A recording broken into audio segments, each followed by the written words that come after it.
Highrich revival സൊസൈറ്റിയിൽ ചേരുമ്പോൾ അതിലെ നിക്ഷേപകർക്ക് വലിയ പ്രതീക്ഷകളായിരുന്നു.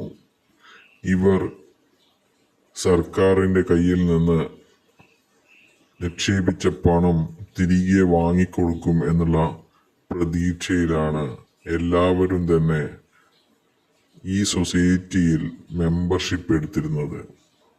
എന്നാൽ മെമ്പർഷിപ്പ് എടുത്തതിന് ശേഷമാണ് ഇവർക്ക് മനസ്സിലായത് സൊസൈറ്റിയുടെ ലക്ഷ്യങ്ങൾ എന്ന് പറയുന്നത് ഇതിലെ ആൾക്കാർക്ക് സ്വാന്തനം നൽകുക, രക്തദാന ക്യാമ്പുകൾ സംഘടിപ്പിക്കുക, കലാകായിക മത്സരങ്ങൾ സംഘടിപ്പിക്കുക എന്നിവയാണ്.